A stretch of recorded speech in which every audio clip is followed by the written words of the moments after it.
Hello everyone, स्वागत है आप सबका आपके अपने चैनल क्रिएटिव क्लासेस केनी में। तो आज हम लोग देखने वाले हैं ओम्स लॉ।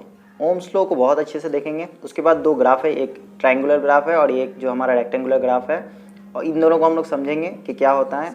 तो बिना देरी के स्टार्ट करते हैं। और स्टार्ट करने से पहले कहना चाहूँगा, अगर चैनल पर नए हैं तो चैनल को सब्सक्राइब करें, बेल आइकन पर क्लिक करें, ऑल पे सेट करें ताकि और भी फर्दर वीडियोज़ हमारे मिलते रहें। ओम्स लॉ, ओम्स लॉ क्या हो जाता है। ओम्स लॉ को बहुत अच्छे से समझने के लिए पहले एक एग्जांपल रखते हैं आपके सामने, जिससे आप ओम्स लॉ इतना अच्छे से समझ जाएंगे कि आपको रटने की ज़रूरत नहीं पड़ेगी। तो आइए देख लेते हैं। दो कंटेनर लेते हैं, दो सेट ऑफ कंटेनर लेते हैं, जिनको हम लोग क्या करते हैं, पाइप्स की मदद से कनेक्ट कर देते हैं। ये पाइप्स की मदद से कनेक्ट है। अब क्या करते हैं, एक कंटेनर में यहाँ पे क्या हो जाता है, यहाँ तक हम लोग क्या भरते हैं, कोई सामान भर लेते हैं, कोई लिक्विड या कुछ और फ्लो होने वाली चीज़ भर लेते हैं।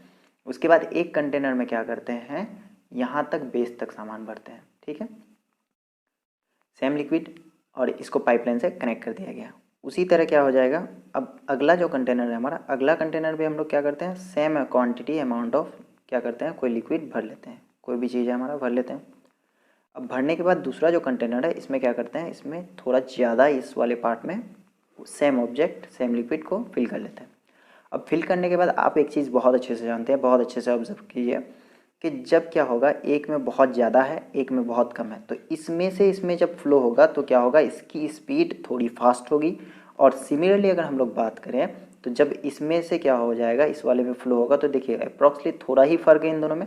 तो इसमें से इसमें जो क्या होगा, मूव होगा, कोई भी क्या होगा, जो भी ऑब्जेक्ट रखा हुआ है, ये थोड़ा क्या होगा, ये थोड़ा होगा स्लो, क्या होगा, ये स्लो होगा, और ये क्या होगा, फास्ट होगा। क्यों? क्योंकि इन दोनों का डिफरेंस क्या है, बहुत ज़्यादा है। तो जब डिफरेंस ज़्यादा, तो क्या कैसे मूव हो रहा है, ये फास्ट मूव हो रहा है, और वाटर भी ज़्यादा मूव हो रहा है। अगर इसको हम लोग बात कर ले, समझ लें इसी पॉइंट को और बेहतर से, कि इसमें ज़्यादा था, इसमें कम था। ओके, तो इसमें से जो इसमें मूव होगा, क्या होगा, दोनों लिक्विड बराबर होगा। तो मान लेते हैं इसका यहाँ तक आया, यहाँ तक है, तो क्वांटिटी ऑफ वाटर क्या हुआ, ज़्यादा मूव हुआ इसमें, इससे इसमें ज़्यादा हुआ। और इसमें अगर बात करते हैं, इसमें ऑलरेडी इतना था, तो दोनों का कितना कम होगा, इतना जाएगा, और ये बढ़ के इतना आएगा, तभी जाके क्या होगा, दोनों इक्वल। तो इसमें से क्वांटिटी ऑफ वाटर क्या हुआ, कम मूव हुआ।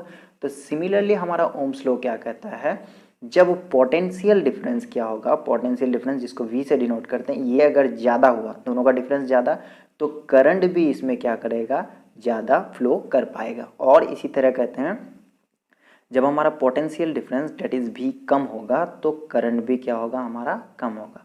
तो ये समझ में आया। यानी कि इन दोनों को अगर हम लोग कंबाइन करें, तो कंबाइन करने के बाद समझ में आता है कि जब V ज़्यादा तो I भी ज़्यादा, V कम तो I भी कम, that is V is directly proportional to I, यानी कि potential difference is directly proportional to current through the conductor, ohm's law. अब इसका अगला पेज हम लोग देखते हैं। अगला पेज में और बेहतर और क्लियरली आपको समझ में आएगा।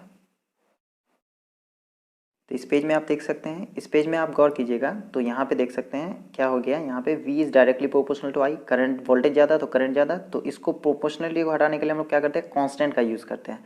तो यहाँ पे कांस्टेंट जो यूज़ होगा, तो V इक्वल्स टू क्या हो जाएगा, IR हो जाएगा। ये R जो है हमारा क्या है, कांस्टेंट है, और R को हम लोग बोलते हैं रेजिस्टेंस। अब ये जो रेजिस्टेंस है, ये क्या है, इसको समझते हैं, तो उसके बाद फिर फर्दर हम लोग बात करेंगे। तो ओम्स लॉ उम्मीद है समझ में आएगा।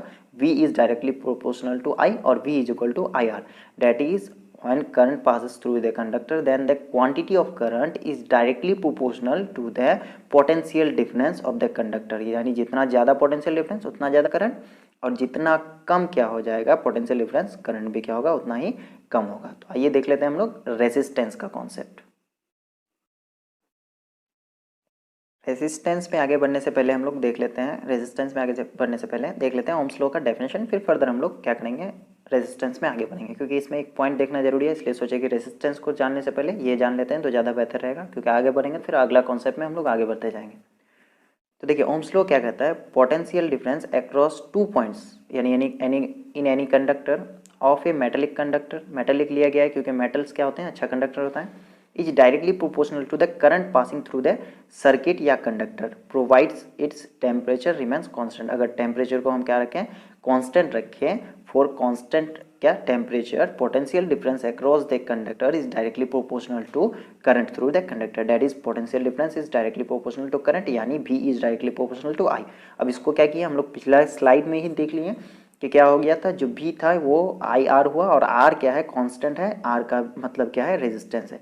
अब देखिए यहाँ पे अगर एक चीज़ गौर करें, भी इंक्रीज हो रहा है तो करंट भी क्या हो रहा है, इंक्रीज हो रहा है। अगर इनका हम ग्राफ देखें तो इनका ग्राफ अगर देखें तो यहाँ पे आप देख सकते हैं गौर से, ये जो यहाँ पे ग्राफ ड्रॉ किया गया है, ये ग्राफ में हम लोग देख लेते हैं। अगर भी इंक्रीज हो रहा है, आई इंक्रीज हो रहा है, तो वी भी इंक्रीज हो रहा है, इसलिए क्या हो जाएगा, इसका जो ग्राफ होगा ये स्ट्रेट लाइन होगा। यहाँ भी हो सकता है स्ट्रेट लाइन, यहाँ भी हो सकता है स्ट्रेट लाइन, या यहाँ भी हो सकता है। जब भी हम क्या करेंगे, वोल्टेज और करंट का ग्राफ ड्रॉ करेंगे, इस वाले ट्रायंगल से हमारा 3 फार्मूला ऑब्टेन होगा। तो सबसे पहले क्या करते हैं, इस ट्रायंगल को दो हिस्सों में डिवाइड कर लेते हैं। तो क्या करेंगे, जब भी एक से दूसरे पार्ट में हम लोग आएंगे तब डिवाइड का रूल करेंगे, यानी दो टर्म, एक ऊपर का एक नीचे का लेंगे, एक तरफ हम लोग तब डिवाइड का होगा।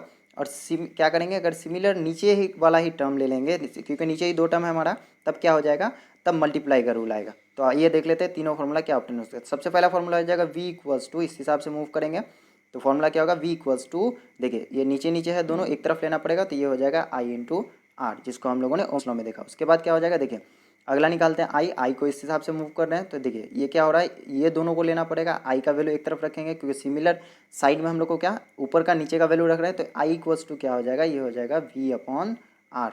क्यों, क्योंकि ये जो है हमारा किस साइड में, ये अलग अलग साइड में है, इस वजह से ये जो फॉर्मूला हमारा होगा, तो ये क्या हो जाएगा, I equals to V upon R. इसी तरह क्या होगा, तीसरा फॉर्मूला देख लेते हैं। तीसरा फॉर्मूला इस हिसाब से आएगा, अगर यहाँ हम लोग बात कर लें, तीसरा फॉर्मूला इस हिसाब से आएगा यहाँ से। तो तीसरा फॉर्मूला देखेंगे, देखिए आर है, आर इक्वल्स टू क्या लेना है, अब दो बचा, एक ऊपर का एक नीचे का, तो ऑलवेज क्या होगा, ऊपर नीचे बचा, तो वी अपॉन क्या हो जाएगा, आई हो जाएगा। तो ये तीनों फार्मूला हुआ हमारा ऑब्टेन इस वाले ट्रायंगल से। अब बात कर लेते हैं हम लोग अगले टेबल की।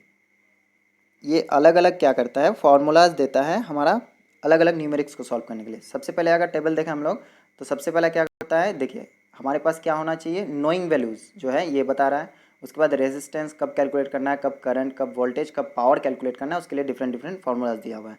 तो इस टेबल को हम लोग देख लेते हैं, फिर इसका एक ग्राफ जो है वो पाई चार्ट की तरह उसको हम लोग देख लेंगे।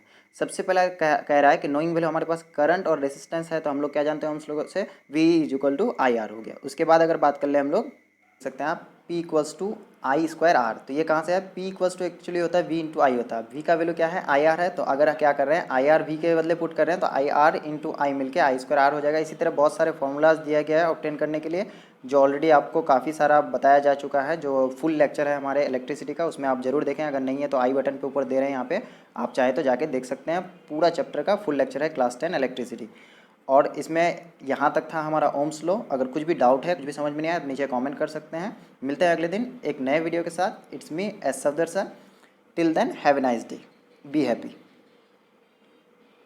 और वीडियो को अगर अब तक लाइक नहीं किए तो एक लाइक ज़रूर कर दीजिए, और चैनल को अगर सब्सक्राइब नहीं किया तो सब्सक्राइब कर लीजिए, ताकि इसी तरह के इंटरेस्टिंग वीडियोज़ आपको